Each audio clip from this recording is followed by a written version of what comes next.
you just mentioned it there, the history of the conveyor belt school system. Yeah. Let's go into that. Yeah. Tell us more about that. So any of your listeners, I highly recommend you go read anything by a gentleman named John Taylor Gatto, Gatto. There are a number of his books that you can get for free PDFs online. Cool. I had the pleasure of connecting with him before he passed a few years ago. He is a legend that nobody ever hears of, especially if you've been a teacher or are a teacher. You were not given his material while you were being trained to be a teacher, because if you had read it, you'd have left and you never would have finished your training. Wow. He's the foremost historian on where the conveyor belt system came from and how it came into play, and he was far more eloquent and knowledgeable in this arena. Go read his stuff. That said, I'll give you the high level. We'll put a link to that in the show notes too. Please do. Yeah. So, essentially, there's a number of places we can go back, but for listeners to give the 30,000-foot view, the Prussian military is losing to Napoleon, and there's conversations that they're losing because the men are starting to think for themselves. They are not blindly obedient to the orders, like they're thinking for themselves. This is causing an issue, and so what are we going to do? So from a national standpoint, they go, man, we've really got to take let's see if we can get young people early, and we can really make sure that we design a system that sounds altruistic. It sounds like we're doing what's best for everybody, but we're really going to train them to be obedient to the state and not to ask questions. Within a generation, we'll have a very almost robotically obedient populace, right? So you've got this, and then you've got some of the people as the industrial age starts kicking off, some of the entrepreneurial magnates. You've got your Rockefeller, and he's sending people like Horace Mann and Dewey over to learn more about this Prussian system, to bring it back to the US, because they realized that if they could just get a nation that would do the exact same thing, they could really build their wealth and their legacies on the back of a working humanity in the Industrial Revolution. So Rockefeller puts in what the equivalent of almost $1.5 billion into this educational system at that time. And he says, I want a nation of, his quote, I want a nation of workers, not a nation of thinkers. Wow. And they said, modern day slavery. Modern day slavery. What are you going to teach them for 12 years? He says, I'll teach them a whole lot about nothing. And so it was a good way to, again, belabor the time that, young people, they were delaying them getting into the workforce so that we could train the vim and vigor out of them, so we could get this obedient population that would then come in and just go, look, man, I'm used to this industrial model training where a bell rings and I get up and I go do something else, and a bell rings and I get up and I go do something else again. And I'm just listening. I'm asking permission for every single thing. I've literally made that the baseline norm throughout all of my developmental years, so that's now what I crave. I'm like Pavlov's dog. Mm-hmm. I hear the bell, I'm craving the treat. I'm looking for my master to go, what is next? So now you have all these kids who come out and go, all right, where's my master? And what are they going to tell me what to do? Mm-hmm. And so that's really what the design has been for and has remained for. It's not to make an educated population. Man, that's dangerous. It is dangerous. Well, you can see the outcome. I mean, I don't have to. Mm-hmm. You can listen to this and be like, this dude's crazy all you want, or you can go look for yourself and go verify everything I've said. Like, you can do whatever you want, but I would ask anybody to just pay attention and go, okay, if you've got, I think it's like 92% of the population in our country has a high school, of age, right? Has a high school diploma. So anybody 18 or older, 92% have a high school diploma. Would you say 92%? Like, would you look at our country and go, oh man, at least 92% of us are well educated? No, you would not. But we all got that diploma. So where's the disconnect? And I'm not pretending that school's the only part of that is an issue. We got all these other issues, the fatherless home issue. There's so many other issues, but school is not designed to educate a human. It's designed to enslave a human. It's not the same. Yeah, where does somebody start if they want to start going against the grain? Like, how, you and I know the answer to this, but for our listeners that, may be in the public school system and maybe don't have the option to stay home or send their kids to a private school, which again is still basically the same system, right? Still conveyor belt. A lot of times it is, yeah. How do people start going against the grain? And what do you recommend to start scratching that surface? For at least in my experience, one of the best things that that parents can do is to deconstruct whatever their own current beliefs are in the first place, right? So John Taylor Mhm. Gatto is always a great place to start, so you can see what the enemy actually looks like. You can see why school is actually a giant issue. Mhm. See why it's a dangerous thing. So for a lot of people, they've got to get to that realization so that they can emotionally detach, right? Because there's a difference between intellectually detaching from it and emotionally detaching from it. Mhm. I can intellectually go, yeah, yeah, of course, that's logical, makes sense.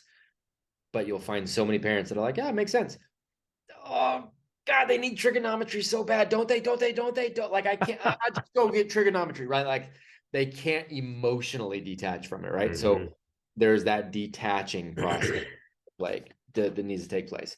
Yep. There's the realization for parents needs to take place that they are already the primary educator in their kids' lives, and they always have been.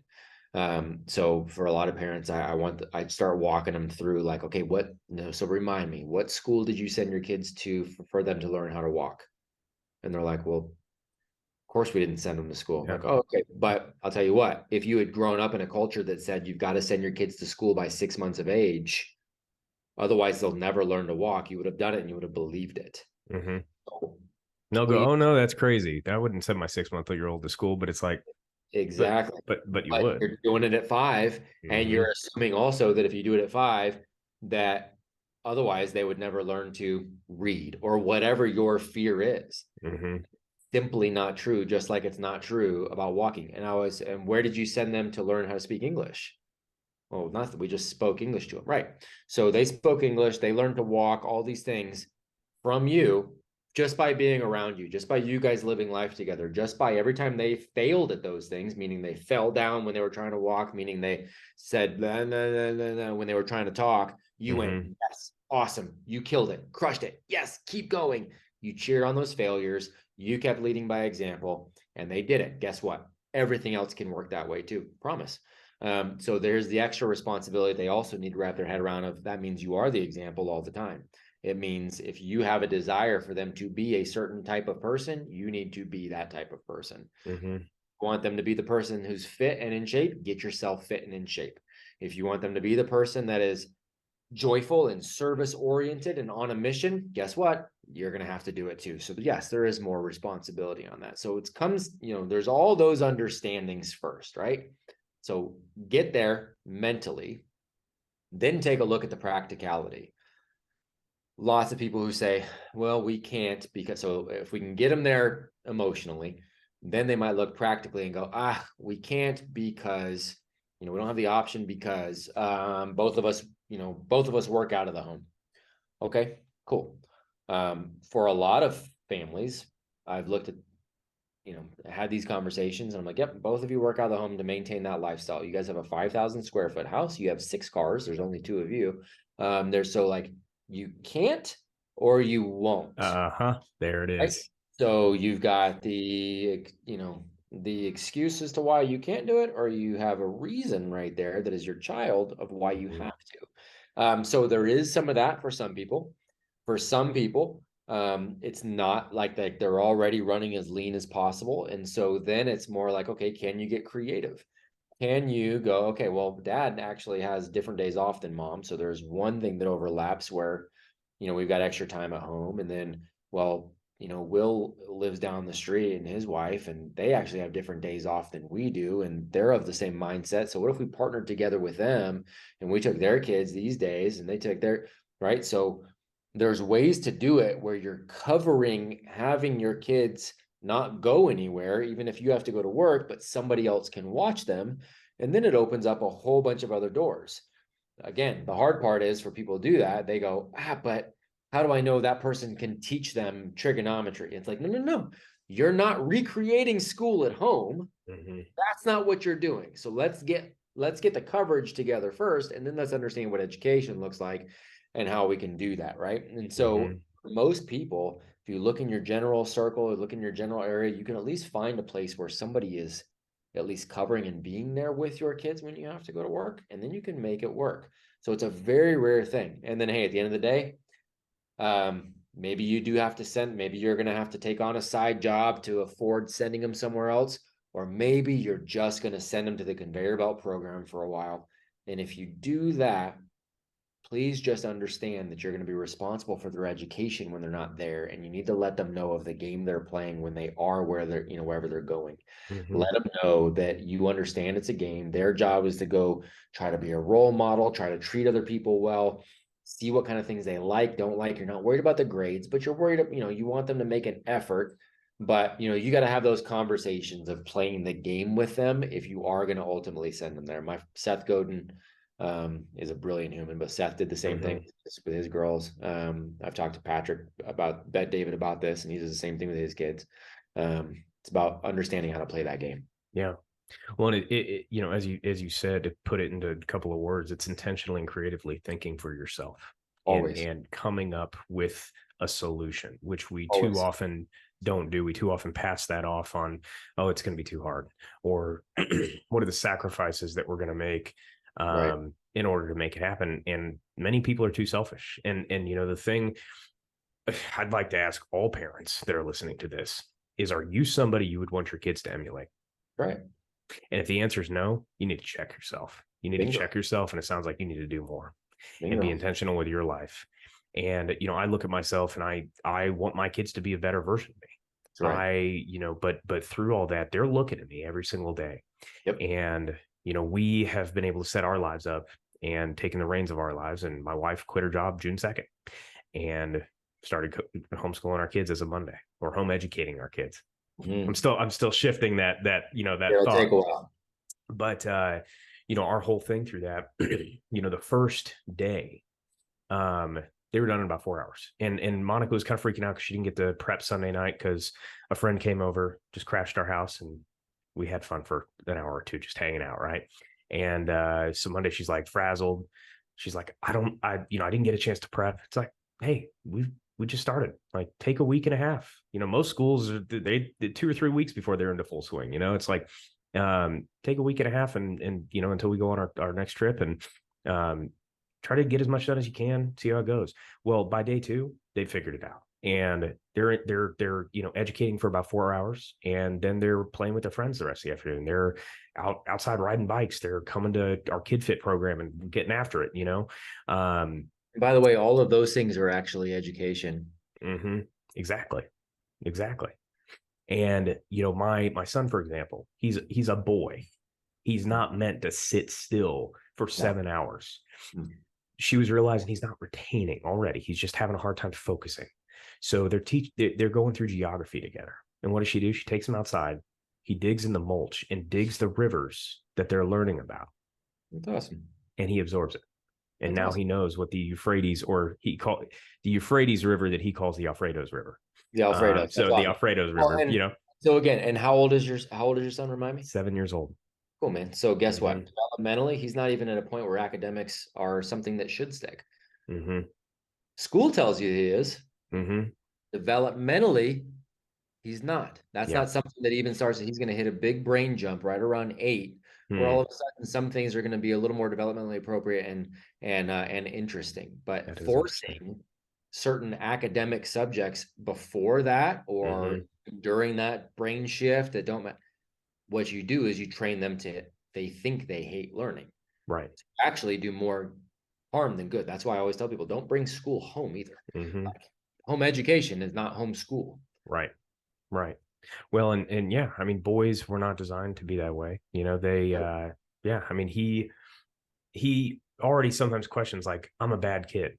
And my wife and I checked ourselves there. We're like, it's like, if we told him to be good too much, be good for your mother, be good for your dad when I'm gone. We've tried to shift that conversation from not be good. You are good. You're a good man. I tell him that every night before he goes to bed. You're a good man. And I just say, behave, and it is verbiage. And some people think that that's getting into the semantics of it, but it's not, because words are very powerful. Very much so. They matter. They matter greatly, right? And so it's when you guys turn everything into, and I know I know how you laid, and we're going to get into this year too, the stuff that we're doing together. Like you guys are going to develop, I'm so excited about it. you guys are going to develop a family contract, a family set of rules where it's a we do, right? So it's not, you're not having to go like, hey man, you need to do this. It's like, no, this is what we do. This is what we do as a family. This is what we do. This is what we don't do. What it does, it takes all that, makes it an objective thing. It makes it something where you guys all have that same standard to live by. So it's not a matter of I'm good, I'm bad, I'm good. It's like, no, this is what I do. This is what I don't. Here are the guardrails, right? And by the way, I know that's the right thing because mommy and daddy, that's what they do too. And actually, if daddy messes up, I get to tell daddy, like, hey, daddy, that's not part of rule number 6. And daddy goes, yep, you're right. And daddy changes it. And so then there's trust, right? That's built there. And exactly. Accountability. Yep, absolutely. And again, you establish a new norm. That's you're establishing the baseline for your family in that way. You know, and so it just becomes who they are. Well, and you know, yeah, I have admitted to my son and my daughter many more times than I'd like to admit that, hey, I was wrong. I'm sorry. You know, and that's don't be above that as a parent. You know, that is huge, being able to apologize and admit when you're wrong. You have to do it. You have to do it. That's where trust is built. No doubt. So let's dive into Apogee. Yeah, man. What is Apogee? Yeah. So it's a really good question, and it's something that has continued to evolve, but the mission is exactly what we stated when we started, right? So it's reseeking freedom and sovereignty through educating the entire family. That's really what it is. And again, education, not schooling for the entire family. So as I was running schools that I had built, still speaking quite a bit, but running all these school campuses, and we continue to expand and do all these things. I heard an old friend of mine on a podcast, and he was saying that he ultimately wanted to start a school and do something for the community in that way. And so I reached out to him, a gentleman named Tim Kennedy, who a lot of the listeners will know who that is, and said, man, if you're serious about it, let's roll. I know how to do that well. Let's do it. Let's do it the right way. And he's like, yep, let's do this. So went out to Texas, and we got a good workout in first, of course. And he love it. Beat me up a whole bunch first, as he usually does, as only he can in that way. And but then we went and sat down and hashed this thing out so we could get this school up and running. But in the process of talking about that, we were like, hey, we've got some amazing men in our networks, like between the two of us, a lot of mutual friends too, but we just have connections to so many amazing human beings. You need to start educating for where people are in life. There is something to be said for education in a collaborative sense, right? Boys, girls together, men, women together, men, young men, women, young women, like those cross ages. There's so much value in all of that. But then there's also value in the specificity of there are things that a young man can only learn from a man. There's things that men are only going to really learn and dive in to with other men. Because we are, newsflash, men and women not the same, right? And that's a good thing. So we know that that's the case. And there's no more than those two options. That's it, man. Those two. There's two. You got two right there. Boom. Yep, that's exactly right. That's going to get you canceled. So for sure. Yeah, but yeah, man. So we're like, you know what? Let's start with these young men as we're building out these schools, and let's get a bunch of good men pouring into these young men. Let's give them a roadmap, not because we're saying, look, this is the roadmap that Matt and Tim really like, but it's because it's a roadmap that opens up opportunities. It's a roadmap that opens up self-awareness and self-confidence and self-reliance. So let's put this there so that ultimately they can develop their own roadmap, but we can also find these partners that we want to go on this mission with. So we start pouring into these young guys, giving them projects, challenges, readings, workouts. And then every week they're sitting down and talking with the best of the best of the best in the world. And they're putting together these digital portfolios that are opening them up to job opportunities, to college scholarships. We actually have a university right now that's given blanket entrance and scholarships to anybody who comes out of our program that wants to go. Wow. Which school is that? It is in, gosh, I'm a horrible human being for not having this off the top of my head, but it's in, I put you on the spot. It's my fault. Doctor, no, that's all right. Let me get, you know what? Let me get it and I can send it over. Doctor, let's see. Oh, hold on. I know, Doctor. I'm literally gonna find it out right now. Do it. Dr. Parent, Robert Parent. There we go. It was introduced my friend Ben Greenfield. Oh, cool. Belhaven. God, that's Belhaven. yeah, Where is that at? Belhaven University. And Belhaven University is actually in Mississippi, Oh, cool. Okay. Jackson, Mississippi. Yep, Love it. Yeah. yep. I was gonna So guess Hillsdale, but yeah, I mean, but but the reality is, man, like we've mhm. got like these guys can open doors to any university they want. Yeah. Partially because we know how to play the game, and Hmm. partially because we're getting them ready to be able to go in and actually make an impact and Yeah. do it, the right way. So there's other post high school like praxis post high school organizations that is like again blanket acceptance and a scholarship to that post high school Hmm. program.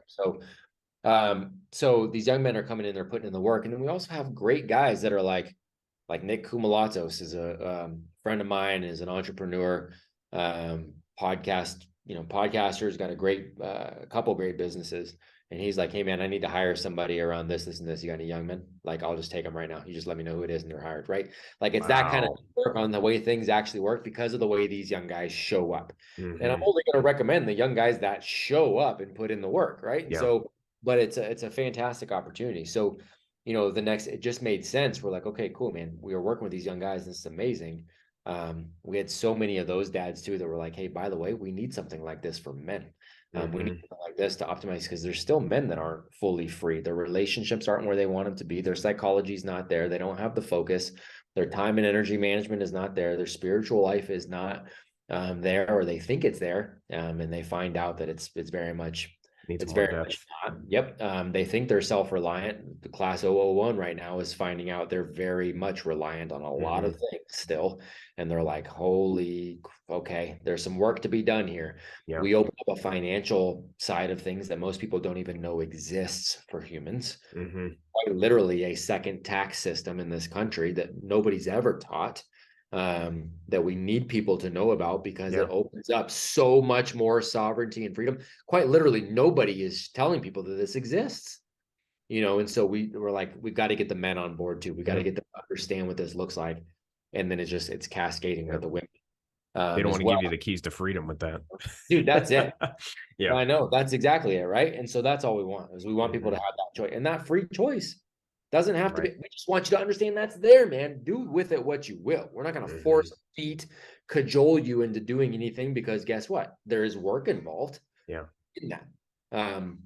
But man, it's worth it. And so we put a great, group of humans in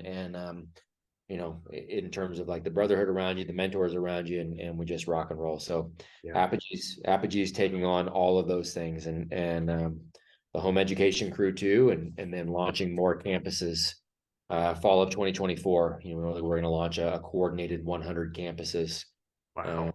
to educate young heroes who they're not going to home educate, but they want to go somewhere. Cool, man. Hmm. Somebody in the community can jump in. They can have sovereignty and freedom running their own business in their community, Yeah. do a great service, and we can get more free people through that. So What are those schools going to be called? they're Apogee's, they're all Apogee schools, Okay. but people can name it whatever they want. So very much like CrossFit, right? You Yeah. don't have to call it. You can call it if you want to, CrossFit Des Moines, CrossFit, like you can do that, Hmm. or you can be like, hey, this is NC Fit or CrossFit affiliate, Right.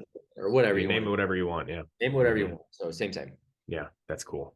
Yeah. Man, it just a whole other entrepreneurial endeavor, and I think that's so cool. My wife and I, we were talking about that the other day, and I'm like, babe, we can do what with this, what we want to do with it. Like, we have taken on entrepreneur, I mean, as a life, right? Like businesses, education. Oh, I almost said it again. I almost said schooling, education. Yeah. And we can do with it what we see fit. And if we see we're weak in one area, cool, let's pivot and change it. Yep. Let's continue adapting and growing and getting better. And the kids are only going to thrive because of that. I think our kids are a week in, and I think they're probably 2-3 weeks ahead already of kids that are in standard school system. And again, like I'm a huge advocate for home education as of right now. I'm not going to say it's a forever thing, because I don't know if anything's forever. And as they get into those older years, especially if there's a school like Acton Academy or an Apogee school nearby, or education system nearby, who knows, if especially if community is a big thing there.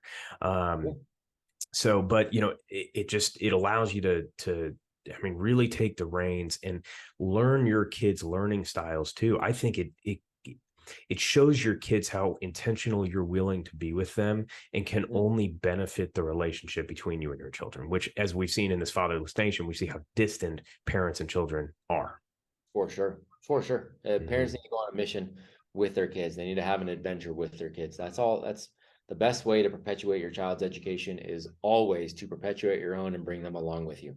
Hmm. The fact that my kids are 12, 10, and 7, and they can tell you there's two tax systems, that's only a product Oh, of that's incredible. that we talk about it and they live it, Yeah. right? And so they see it. They don't have to understand every single bit of it, but Hmm. they can see it because I show them, and I'll show them like the P&L and the cash flows for us, and go, okay, so it goes from this business to this, Hmm. trust to this foundation, and then this business to the same trust, to like, it's Yeah. like, and this is how the money flows, and here's what we do with it in each bucket that it lands. This part gets invested here. This is where we just give a ton of money to these other people who are really good people, and we scholarship these kids over here, and we do this over here. Like, they get to see all of that. They don't have to understand it yet. They just keep seeing it over and over again. And eventually, guess what? It is the baseline normal for them too. And so Hmm. that's how they want to live their life. It's not complex. It's actually quite simple. Yeah. It Yeah. really is. You don't have to do a lot to, you don't do two things to the kids. You make sure Right. the environment's right and they grow. Man, that's truth. The what I find so exciting about all this too is, you know, I was 24, 25 before my eyes were really open to this. Yeah. And I I barely read a book in high school. Like, Spark Notes were my best friend, and even then I was skimming Spark Notes to get the answers I needed, you know. Yep. Totally. The only book I would read in high school was the Bible, and Yeah. even then, had a hard time reading, and I hated reading. I hated school. I hated, I think I graduated with an accumulative 2.4 when I graduated. I don't actually know how they graduated me, because I think it was below the average that they were supposed to be at, but we're not going to ask questions. I think they wanted All me out. good. Yep. And, went to vocational college, and I got made fun of by my friends who went to real college, for many years, and this isn't to slap them in the face or anything, but from my life perspective, there's quite a few that I've surpassed. And this is not to toot my own horn. It's to say that, like, I didn't do the norm. I went and I pursued endeavors I was passionate about. I went and, pursued things I was interested in, but then my eyes opened, and it's like, oh my gosh, like, I started reading books. And at 24, 25, like, my eyes just kept open. The more I read. And so many people, I'm going to attribute more of this to continuing education, or educating myself, rather than the school system. But so many people, once they get out of college, they stop reading, they Yeah, stop growing mentally. for sure. Because And you then they think you just, checked all the boxes. yeah, exactly. And that's what I attribute to that continued growth. I haven't stagnated. I've taken some steps back to take some steps forward, but I think that's so important, that people can constantly educate themselves, and you have to do that to educate your kids too. All edu- all education is self-education. It Hmm. always is. I Doesn't love that matter. quote. It's always what it is. I can sit here and go, well, I'm going to give you this pen right here. And I can go, here you go, Will, and I can throw it at you. But if you never actually took it, how Hmm. dare I say I gave you that pen, right? Right. And that's how education works. People think, well, I taught them, but they didn't retain it. But dude, they weren't. All education, Hmm. self-education. They had to choose to be inspired around. That's why I tell families that are home educating, like, you're not the teacher in the house. You're the Hmm. chief inspiration officer. You're the chief, education officer in regards to, you need to be moving yourself forward and inspiring them to come along with you. That's your job. Love that. You do that, they'll grasp all the things that matter. You Hmm. get yourself all frustrated, and you put yourself you put a barrier between you and your kid, because you have to be the teacher that's going to force them into doing something that school told you you had to do, but now you're at home. You're still a slave. Hmm. You've still got Stockholm syndrome. You're still worrying about schooling your children versus being an educative, leader. Hmm. A All big it piece of that is or unschooling too, right? Like that, and you people, I know that that's kind of a new term going around. Yeah. Would you explain what unschooling is?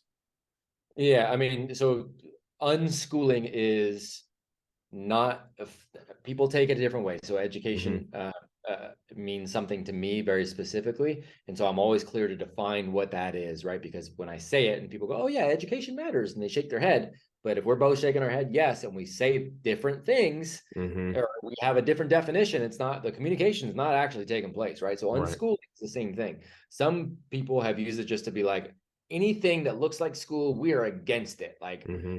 here, we don't want to do anything like reading. I want my kid to be 47 before he reads because reading looks like school, right? And so people take it the wrong way.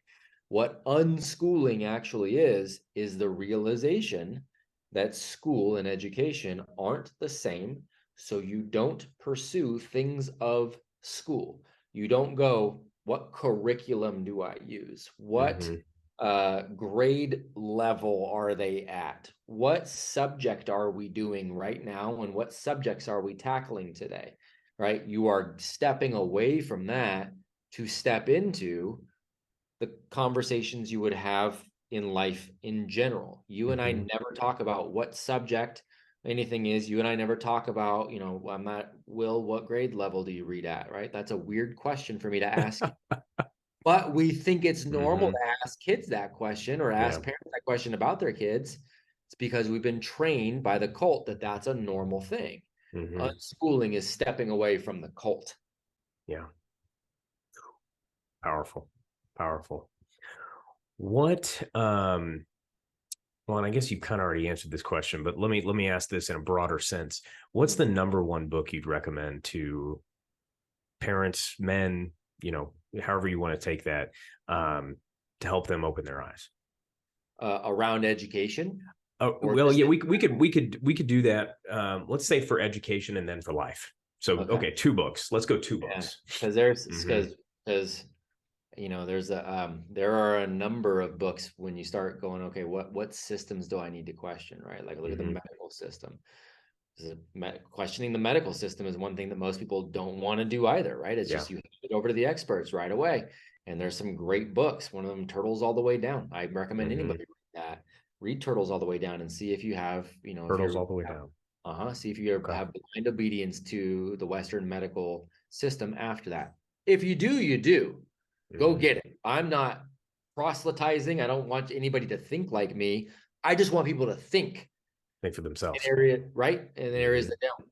So when it comes to education, um, I, I I lean to John Taylor Gatto over everything. If I had to pick one of his books, um, I would probably, gosh, man, that's a hard because he's so good. Underground History of American Education. I would Okay. probably go that one first. Dumbing Us Down. I would go to that one next, and then maybe Weapons of Mass Instruction. I would Okay. probably go in that order, but all of them are going to shake you up. If you want something that's not as heavy a read, that's of the same vein, Hmm. uh, a quick PDF by Seth Godin called "Stop Stealing Dreams" is another thing that can shake you up pretty well. I'm Uh, assuming you can find that PDF on Google or something. so you can stop stealing dreams. You can get the PDF on Google. Yep. You Okay. just type it in, you can find it. He posted it for free under his, Seth's blog kind of deal. Okay. We'll find Uh, links to all those and put them in the show notes for everybody as all well. all worth the read, man, to get you out of that schooling mindset. Hmm. Um, but every new, I mean, you start, if you're like, okay, cool, we'll do all that and we'll home educate, but then gosh, man, what about college? They all have to go to college. Okay, cool. There's a book called Excellent Sheep. I would read Excellent Sheep to Okay. understand why college is actually probably a net negative for almost everybody. Um, Mm, so again, depends on what we're talking about, what yeah. parts of life we're talking about. Because Yeah. you got to start deconstructing whatever your current belief system is before you're open to replacing it with a new one. And I'm Hmm. not saying that I've got all the right answers, you've got all the wrong. What I'm saying is be willing to question Yeah. what you think you know. Formulate your own opinion. And do so Arm not just by what you hear from the masses, but do so by finding the facts and doing your own research. Bingo. And then Hmm. wherever you land, go where the evidence leads, and then be willing to change your mind if better evidence becomes presented. Yeah. Hmm. Oh That's man, it. that's huge. The more you do that, the more you get closer to an objective truth. Hmm. Any subject, right? One of the things you guys are going to just let the cat out of the bag a little bit. But one Hmm. of the things, it's a really powerful exercise that you guys in the brotherhood, what we do, and it's in month four. You guys are going to steel man your own spiritual beliefs. And so people have heard of straw man, straw man arguments. We take a look at logical fallacies and we try to identify where we are using them ourselves, or where other people are using them. And then we take a look at steel manning our spiritual beliefs. And so what that is taking a look and going, okay, what do I believe spiritually? And by believe, I mean, what do I say I believe? And then what do I do that shows what I actually believe? Because most of the time people will say one thing and they'll do another. 100%. This is what you actually believe over here, by the way, what you're doing. And then we want to steel man those, meaning what would somebody who completely disagrees with my point of view and my ideology, what would they say? What evidence would they bring? And how can I actually prove them right? Can I do that? That's going to be an amazing exercise. It's really difficult to do because it's hard to be brave enough to question everything. But we really poke and prod and we get some great discussions. It's nothing that you'll finish in a month. That's the whole point, right? It's something that's going to light you up for a continuous journey. That's what everything here is supposed to, is designed to do, because education is continuous growth. Yeah. But it's a really good exercise, man. So, that's what I'm always all about. So when you ask about books that challenge, it's whatever book challenges your current belief is going to be the best thing. That's a good, you don't even need to name a book at that point. Just read something that challenges you. Yeah. Powerful, man. It's a powerful deal. So that is. Yeah, guys, for all y'all listening out there, as I said, I'm a part of the Apogee program. We're month 2 now. And the first exercise we did had to do with a book that you would read in this program. And, it was writing a letter to the ones I love, and basically going through who I was and who I'm going to be moving forward. And, Matt asks us to read that to our closest, loved ones. And I read that to my wife and my kids. And, the kids at their age, they haven't really gotten it yet, but my wife, looked at me after that and she's like, man, I wish we could keep that letter. And, at the end of that, we crumple it up and burn it. And of course, my son's all stoked about burning the stuff, He's bringing the fire. That's He's right. like, Dad, can I light the match yet? I'm like halfway through the letter. Can you let me finish first? Yeah. That's right. So we did that. And, it was hard for me to do, honestly, because like sitting down in front of my family and going over where I've been at fault, where I've been wrong, and where I've been weak, and then going, I'm not going to do that again. It makes it real. It makes it accountable.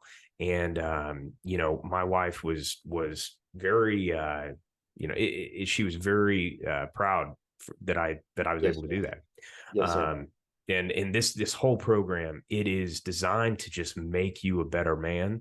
The women's program, I'm assuming, is designed the exact same way but for the women. And, it's cool too, because you get to be a part of this brotherhood and have other men around you who are pursuing the same thing.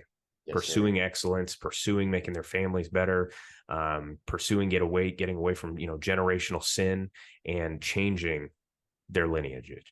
I couldn't advocate for it more. So go check it out. We'll put a link to that too in here. But Matt, this has been a great conversation. I've love spending time with you.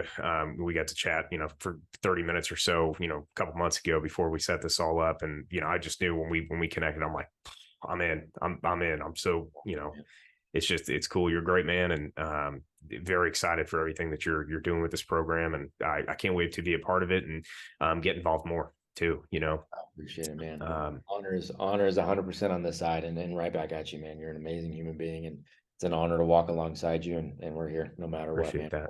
Need side by side, back to back, man. Yeah. Where can people go find more about you, more about the programs, go into all those things where people can find you? Yeah, thanks, man. We're working on putting everything under one umbrella, but ApogeeStrongPrograms.com is kind of the current central landing spot where you can go there and it'll point you to the young men's, or it'll point you to apogeestrongdads.com for the men's, or it'll point you to Apogee Strong Foundation. It'll point you to all those different directions. We'll eventually get them all under one umbrella, just at apogeestrong.com. And if people want to, connect on Instagram, our program is at Apogee Program. I'm there just at my name. That's probably where I'm most active, but on most platforms as well. So I'm glad to help wherever people like to most. Definitely. And we'll tag that, in the posts we make. And then, I tag that all the time in my personal profile as well. So guys, just go check those out too. Matt, the last question I want to ask you is what legacy do you want to leave? It's a loaded question, I know. But it is, man. It really is. It really is. But I love the question, because it's something that I do think about, often. We talk about in Apogee, we have two parts of this mission. One is changing individual bloodlines, and two is changing the culture around what it means to be a masculine, masculine man. Like, what does masculinity look like? And the majority of the things that we see and that we work together on every single day, I get the opportunity to watch other men and their bloodlines changing, and I get the opportunity to see all of this growth for the organization and how it is already beginning to shift things. We've got a lot of people who are reaching out going, I like what you're doing, and a lot of people who are in really good places, from entrepreneurs to politicians to, world leaders at various stages that are like, what you're doing is interesting. This is needed. This is much, like, that's awesome. So I think people will see that eventual, wherever Apogee ends up from a cultural standpoint. I do believe it'll be a pretty recognized name, and, especially in this country, if not the world. And I think that's awesome. And I'm really excited about the legacy of that.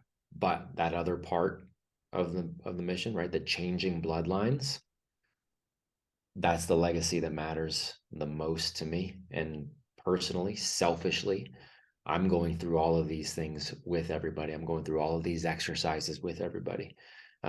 And the legacy for me is the fact that I'm already in a day-to-day, reality with a family that is much stronger, much happier, much more purpose-driven and joyful than my immediate family ever was growing up. And my kids are all going to be better humans than I am. And they're all going to contribute more to the world than I will. And our legacy will be that continued strength of a family. Like, that's the first and foremost for me. Man, when the family's built on a rock foundation, man, it can't be shook. And I mean, you're gonna weather storms together, but and it's good to have other families around you too that can weather those storms and help hold you accountable, help support you too. And that's what Apogee is. It's a brotherhood, it's a family. It's growing, and it's cool to see more and more people coming into it. And so couldn't be more proud to be a part of it. Yeah, man. Honor is always on this side, and we got a lot of work to do, but we got the right people on the ship to do it. Yeah. So you're living the life, walking the walk, or talking the walk, walking the talk, whatever that is, whatever the saying is. Yeah, it's the end of the day. Yeah. It's awesome. But Matt, thanks for coming on. Everybody go check out YouTube channel, go follow, subscribe, like, do all the things, and we'll see you on next time. Matt, thanks for coming on. Appreciate you, brother.